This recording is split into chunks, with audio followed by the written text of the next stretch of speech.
Olá! Estamos de volta com o programa Infância em Foco e hoje para falar sobre um tema muito importante para as nossas crianças, que é o luto. O luto não apenas daquela perda de um ente querido, de um familiar que morreu, mas falando também de outras formas de luto. E trazendo de alguma forma a importância de a gente considerar todas as formas de luto e a gente valorizar, mas também trazer uma nova perspectiva. E para falar sobre este tema, a Monique, que é a nossa psicóloga, vai conversar um pouquinho e vai trazer algumas reflexões muito importantes sobre isso. Então, olá, estamos aqui felizes com mais um programa, né? Vou falar primeiro sobre o luto da morte mesmo, porque quando a gente fala em luto, qualquer pessoa pensa, não, porque alguém faleceu, né? Ou um bichinho também, que é muito importante, né, para as crianças. Então, assim, a nossa sociedade ocidental, principalmente, vê muito a morte como um tabu ainda, muita tristeza, muito sofrimento, às vezes não quer falar sobre isso, quer esconder. Mas a gente deveria levar de uma forma mais tranquila, porque é uma fase da vida, né? Claro que é muito difícil para nós, é difícil, a gente não está dizendo que não é, né? É muito difícil para todos nós, para os nossos filhos, mas a gente precisa levar, todo mundo vai passar por isso, né? A gente precisa se preparar de uma forma. Claro que a vida não vem com manual de instruções, a gente não vai saber como a gente vai lidar, a gente pode falar que está preparado, mas não pode não estar quando acontecer, né? Em alguns momentos é possível se preparar, né? Quando a gente vive, assim, a questão de uma doença familiar, que aí a gente pode ir vivendo esses passos que vai preparando. E daí, nesses casos, a gente pode ir falando para a criança, o vovô, o bisavô, o titio, estão, mesmo sendo uma criança muito pequena, ele está doente, ele está dodói, ele tem uma parte do corpo doendo que machucou, sei lá, achar a melhor forma de explicar para a criança. De acordo com cada realidade. De acordo com a idade dela e com a realidade. Para que a criança já saiba, né? Para não assim, tem algo diferente acontecendo. E ela precisa estar sabendo. Claro que a gente não explica além da capacidade dela entender, né? Vai aos poucos ali. Mas a pessoa está doente, porque quando chegar o momento que às vezes a gente já sabe que é questão de meses, né? Que a pessoa não tem, a gente faz tudo o que pode, né? Mas não tem, às vezes não tem mais recursos, né? Porque a doença é muito grave. Então, o luto, acredito que ele sempre envolve, e daí tu conversa um pouquinho melhor com a gente sobre isso, mas que ele sempre envolve algo que a gente não domina. Como a morte, por exemplo. A gente não domina quando que vai acontecer e se vai acontecer. Então é algo que é imposto. E aí por isso o luto vem tão forte. Então eu acredito então que a gente precisa contar para a criança, não esconder, porque ela pode se sentir enganada se a gente não contar, e daqui a meses ela fica sabendo que o vô, que o tio, que alguém, aquela pessoa faleceu. Então, mesmo que não seja, se a gente ficou muito impactado e não se sente preparado no dia, no outro dia, a gente precisa de alguns dias, a gente pode esperar para contar. Mas se a criança vai participar do velório, também a família precisa decidir, então ela precisa saber e precisa ser um pouco preparada, né? O que vai acontecer lá, como é que funciona. Quando tu trouxe sobre a gente não esconder da criança para que ela não se sinta enganada, isso é importante até para que ela não perca a confiança na família e naquelas pessoas, porque pai, mãe, aqueles que são os responsáveis, são as pessoas que a criança mais confia. E no momento que algo tão significativo, tão importante aconteceu no meu grupo, no meu núcleo familiar, eu fico de fora, pode surgir sempre aquela insegurança, será que algo está acontecendo e eu não estou sabendo? Porque tem pessoas que pensam assim, eu quero poupar a criança, e acabam poupando demais e super protegendo, alienando a criança da vida. Ela não vai, nada de ruim, ela pode saber, ela pode sentir. E é importante sentir, deixar sentir, né? Então, a gente conta para a criança, pergunta o que ela está sentindo, deixa chorar, deixa falar, deixa brigar. Às vezes a gente se revolta contra Deus, né? Porque Deus levou aquela pessoa que eu amava tanto. Deixa ela falar isso, deixa ela colocar. Depois, com calma, a gente vai conversando e mostrando que não é culpa de Deus, né? Claro, cada um na sua crença, como a gente sempre fala, né? Então, tem gente que diz que não quer contar, que esconde tudo, e depois quando ela acaba sabendo, diz assim, vamos tirar todas as fotos, vamos esconder tudo para ela esquecer. Eu já ouvi muita gente falando, ela tem que esquecer. Mas não é isso que acontece, a gente não pode esquecer, a gente precisa daquela pessoa, fez parte da nossa vida, se foi avô, pai, mãe, a gente não existiria se aquela pessoa não tivesse existido, então a gente precisa ter essa pessoa na memória. A gente pode ter fotos, claro, daí não, se a gente ficar vendo o tempo todo a gente vai sofrer mais, mas não tirar a pessoa da nossa vida, ela nunca vai sair da nossa vida, né? Aquele equilíbrio que a gente vem falando, né? Dessa importância de, ao mesmo tempo que a gente dá valor e a gente sente essa dor, a gente também tenta vislumbrar uma nova perspectiva, uma continuidade da vida depois dessa partida. Seja ela de um familiar, de um bichinho de estimação. A gente fala também muito como nós trabalhamos com crianças autistas e outras também, mas a maioria são autistas. Acontece aquela parte de receber o diagnóstico, quando a família vem, muitas vezes eles vêm para nós, eu já tive pais assim que há uma semana eles receberam, eles vêm, eu não sei o que fazer da minha vida, eu recebi o diagnóstico e agora? Daí a gente tenta acalmar e mostrar que não é o fim, né? O diagnóstico é o começo ali, e agora, a partir de agora, o que vamos fazer? Tornando o luto um momento de passagem, é o momento de sentir, o momento que tu te depara com algo que tu não domina, independente de ser um luto sobre uma morte, de ser um luto sobre um diagnóstico, né? Então, algo que a gente não domina, a gente vai sentir, vai ter algumas dificuldades, independente de se seja a perda de um familiar, a gente sabe que a gente vai sofrer por não estar junto, a vinda de um diagnóstico, a gente sabe que uma pessoa, por exemplo, que tem o diagnóstico do autismo, a gente sabe que vai ter alguns desafios. Então, vai ter alguns desafios para adquirir a fala em alguns casos, vai ter alguns desafios para aprender em outros casos, alguns desafios virão. Mas a gente também precisa ver esse momento, o que daqui para frente vai acontecer, que é quando a gente começa a resolver esse momento de luto, né? E o quanto antes a família se sentir bem para continuar, mais evoluções a criança vai ter, porque no autismo a gente tem uma médica que fala sempre que tempo é neurônio, então a gente precisa correr contra o tempo para que a criança desenvolva aquelas habilidades que ela ainda não desenvolveu, porque ela tem muitos atrasos, né? O que chama mais atenção é ela atrás na fala, né? Todos sabem, mas a criança ela tem possibilidade de falar, então ela precisa de muito estímulo, muitas terapias, né? E a família precisa estar forte para acompanhar. Resolver esse luto. Não adianta ficar chorando que não vai ajudar em nada, né? Porque existem algumas situações de a família ficar por muito tempo neste luto. E este tempo... Ou querendo esconder também o diagnóstico das pessoas, né? Até da criança, eu também já passei por um momento assim de ajudar a família a contar. A mãe me procurou para ajudar. Eu tinha feito a avaliação, daí foi para o neuro deu o CID e a mãe disse, agora eu não sei o que eu vou fazer. Porque era uma criança já maior, com 7 anos, inteligente, que compreendia tudo. Dela, o que eu faço agora? Eu disse, eu posso te ajudar? Então vamos marcar para te me ajudar. Só que chegou a hora, ela não conseguiu falar nada. Eu não ajudei, eu tive que contar. Daí tava a mãe, a criança e eu. E foi um momento bem difícil, assim, porque a criança não esperava e a mãe estava ainda vivendo o luto, não sabia como. Então, os dois entraram assim em estado de choque.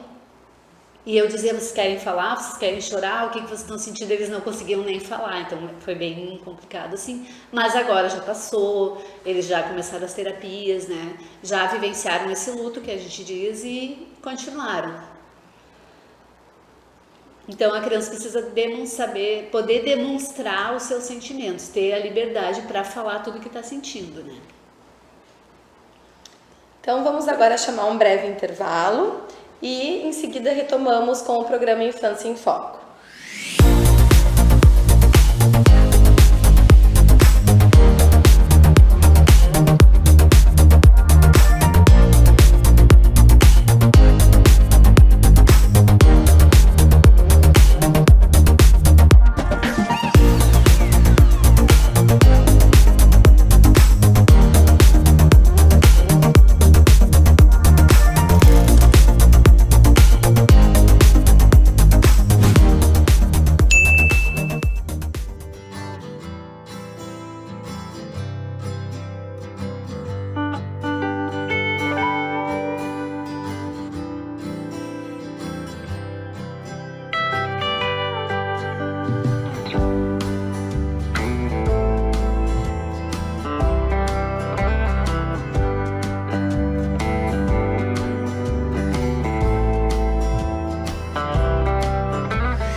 volta com o programa Infância em Foco.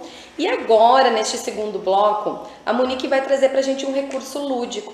Quando a gente fala de crianças, a gente sempre precisa lembrar que a criança ela é lúdica, ela é criatividade, ela é imaginação e que usar destes recursos para tratar de temas mais complexos e que são difíceis às vezes até para a gente poder passar para eles a informação que a gente gostaria, usar destes recursos facilita e torna esse processo, facilita para a gente e torna esse processo mais tranquilo e mais divertido, mais prazeroso para a criança e até de mais fácil compreensão.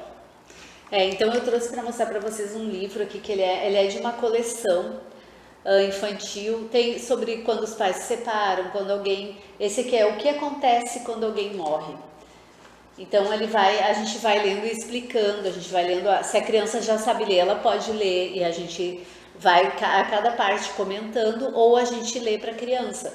Não precisa ser tudo numa vez só, porque ele é extenso, então a gente vai escolhendo ali as partes e vai para ela ir aceitando melhor, né? Então, porque as pessoas morrem, o primeiro capítulo, então é bem interessante. Todas as coisas vivas nascem, crescem, desenvolvem-se e por fim morrem. As fases da vida. As fases da vida, né? Morrer dói, então... Porque dói, é verdade. Porque se a pessoa está doente, tem uma dor, mas às vezes tem aqueles momentos que a pessoa... Aquelas pessoas que... A minha mãe disse que gostaria de morrer assim... não acordar, ela vai dormir. Ao momento da morte. E a pessoa já tá mais velhinha, né? Então, o momento da morte pra pessoa não que é de vai, dor, não pra quem fica. A pessoa que fica sente dor, sente tristeza.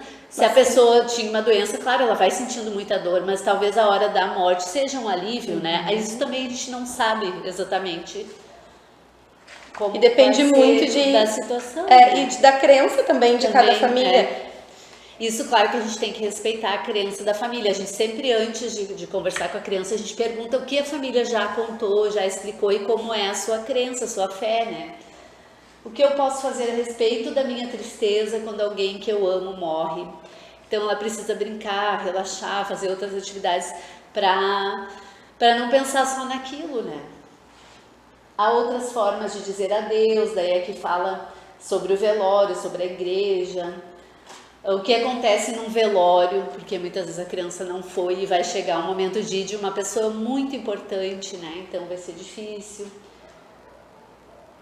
Então é bom que as pessoas digam como vai ser. Antes dela ir, né? Vai chegar lá, vai estar a pessoa, né? O corpo, vai ter muitas pessoas em volta, muitas pessoas chorando. Se ela quiser, ela pode chorar. Ela tem que demonstrar o que ela está sentindo. Se ela não achou que não quer chorar, não tem vontade de chorar, tá tudo bem também, né? O que devo dizer ou fazer no funeral? Então essa parte que eu já comentei. Por que as pessoas choram? Se acreditam que o ente querido que morreu está no céu. Então, né, a gente sempre pensa, não, ele está num lugar melhor, ele está no céu, mas por que estão chorando agora? É porque a gente vai sentir falta da presença física da pessoa, né? Porque algumas pessoas ficam felizes e sorridentes no funeral. Às vezes a pessoa ainda não, a gente diz não caiu a ficha, a pessoa ainda não...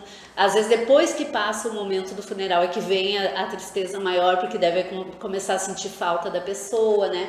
E como eu falei antes, também tem pessoas que lidam melhor com a situação, né? Então ali tem muitos, a minha família tem velórios que eles vão e passam a noite, ainda tem aquela tradição, e eles ficam rindo, contando piada, comendo, porque sabem, eles não vão poder fazer nada pela pessoa, a pessoa não vai voltar se eles ficarem chorando, então a vida continua. Alguns vão achar estranho, eles estão rindo lá no velório, mas talvez é uma forma boa de lidar com a situação. Não significa que não estão sofrendo. Que não gostavam da pessoa, que não estão sofrendo. Daí que explica como é a cerimônia na igreja, por que há tantas canções e preces, o que eu devo fazer no funeral, como eu devo me comportar, o que acontece no cemitério. É bem uma preparação para criança que nunca vivenciou isso, né? que é tão importante. A gente sempre fala que por vezes as crianças não sabem muito bem reagir em alguns contextos porque faltou justamente a preparação. Assim como quando a gente vai em algum parque, qualquer atividade nova que a criança vai fazer, vai para uma escola nova, a gente sempre prepara, vai ser assim, tu vai ter coleguinhas, a gente sempre vai preparando. Também é um momento que, embora seja muito doloroso, porque não é a preparação para um momento bom, para um momento que a gente vai comemorar, mas precisa dessa preparação para ajudar a criança, né? E o último capítulo que é bem interessante. Quando tudo ficará bem de novo? E daí eu até vou ler uma partezinha aqui. As coisas não são mais as mesmas depois que alguém que amamos morre. Ficam vazios em nossas vidas e não temos como preenchê-lo. Haverá muitas outras pessoas e coisas que se tornarão especiais e ocuparão nossas vidas. Não tenha medo de sorrir, correr e brincar novamente. Ser feliz e brincar ajudam as pessoas que estão por perto de você a se sentirem melhor. Isso exige muito amor, amor que é dado e recebido, e ajuda todos a se sentirem melhor. Olhe ao redor e você poderá ver e sentir amor. Você pode ajudar os outros a ver e senti-lo também. Então termina bem bonito, assim, né? E a gente viveu aqui na nossa cidade, há uns meses atrás, um momento em que muitas crianças ainda estão passando por essa fase de luto. Quando tivemos a enchente, muitas crianças perderam muitas coisas, perderam as suas coisas, alguns perderam as suas casas, então tiveram que se reestruturar. O brinquedo que antes era o brinquedo favorito não tem mais, estão ganhando novos brinquedos, mas aqueles não tem mais. Que tem um valor afetivo, né? Assim, graças a Deus, na nossa cidade não teve muitas mortes, parece que foi uma ou duas pessoas só que foram, né, que foram resgatar os animais ali. As pessoas conseguiram então sair a tempo de proteger a vida, né? Mas não os bens materiais, né? E que a gente diz, são só bens materiais, mas não, são memórias, né? São as fotos, são os brinquedos preferidos, as roupas que ganhou da avó, que ganhou da tia, que ganhou no último Natal, né? Às vezes coisas que não tinham nem ganharam. Eu lembro de uma menina que eu vi, uma adolescente já, mas eu vi um vídeo quando eles puderam entrar na casa de novo e ver as coisas lá. O meu tênis novo. Para adolescente, um tênis é uma coisa importante, né? Que eu não tinha usado ainda. Ela viu ele ali todo cheio de lama que não ia dar para lavar. Era um tênis branco, muito bonito. Então, para todas as pessoas, né? Não estamos falando só de crianças, mas para todas as pessoas, às vezes uma foto, um documento era mais importante do que... Claro, às vezes perderam até dinheiro ali, né? Eles precisaram de muito dinheiro, muita ajuda financeira para reconstruir, para comprar móveis, mas às vezes o que mais afetou mesmo foi aquelas fotos de quando o filho era bebê, de quando entrou na escola. E embora sejam bens materiais, esse bem material ele está carregado de história. E a gente às vezes se mistura também, né? O que eu sou? Eu sou essa pessoa que gosta de arrumar a minha casa, que gosta de... A criança também, né? Eu gosto de brincar com as minhas bonecas, e de repente tu te vê numa nova estrutura, numa nova forma, que aquilo que compunha o teu dia a dia já não está mais presente. Então, novamente, esse momento de passagem, de viver um luto, viver essa dor daquilo que foi, daquilo que perdeu, e aí olhar para frente. O que agora nós vamos fazer? Como a gente vai fazer para recuperar, né? Então, sempre nessa perspectiva do luto, de que tem a dor e a gente não deve negar essa dor, né? E depois de passados tantos meses, tem gente que ainda não superou. Principalmente isso, a foto do meu avô que já faleceu, do meu cachorrinho, do primeiro dia de aula, né, na escola. Então foram muitos momentos perdidos. Até eu avaliei um trabalho em uma escola, um trabalho de feira científica que eles fizeram sobre a enchente, foi muito interessante. E eles levaram fotos que foram resgatadas, então elas todas manchadas assim, mas que a família ficou muito feliz de poder resgatar, que ainda dá para ver ali o que acontecia na foto, né? E um menino até que apresentou o trabalho, ele disse que as fotos eram da avó dele e que ela ficou muito alegre de ter conseguido recuperar, e a tristeza maior não foi por ter perdido o colchão, a cama, a pia, a geladeira, foi por ter perdido outras fotos que eles não conseguiram resgatar, os documentos do avô que já faleceu, que ela guardava, né?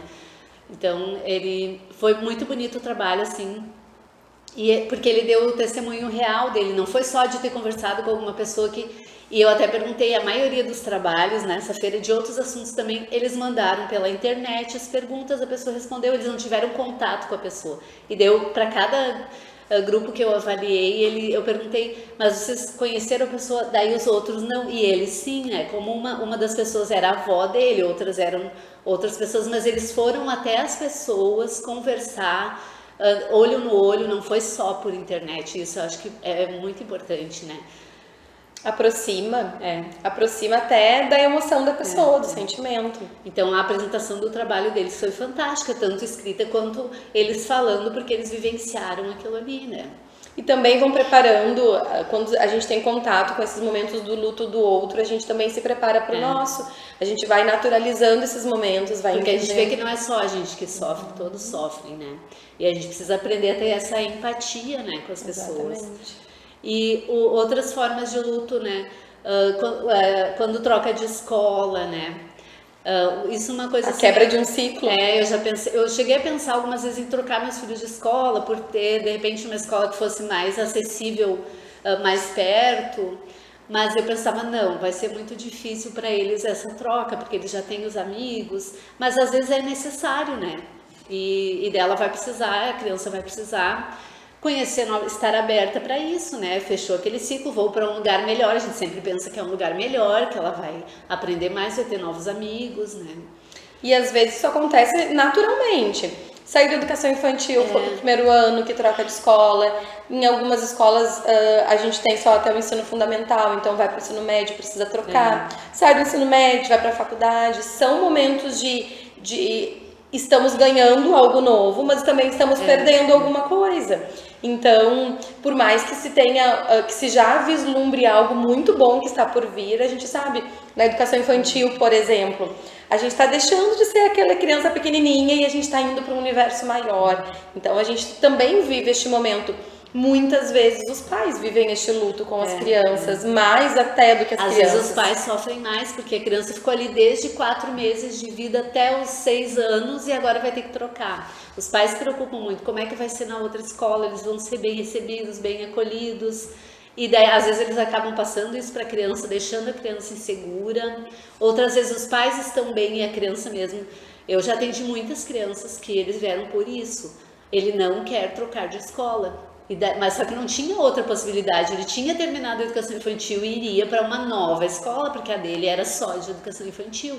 Então a gente teve que fazer todo um trabalho, trazendo fotos da escola nova, experiências, até de pessoas que estudavam lá e que gostavam, para a criança se preparar e aceitar essa mudança, né? O luto, como a gente viu agora, envolve muitos aspectos.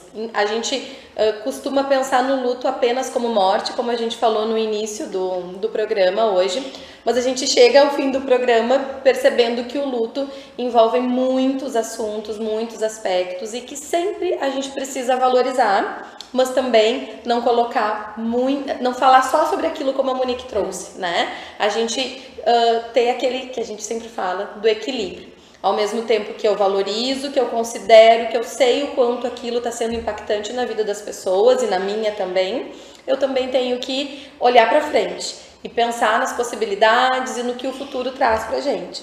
Então, muito obrigada, Monique, por ter trazido esse assunto para a gente, um assunto muito importante e que às vezes a gente vai vivendo sem pensar, a gente vai passando para as crianças sem a gente organizar como a gente vai viver estes momentos. Então, até o próximo programa. Obrigada por ficar com a gente até aqui.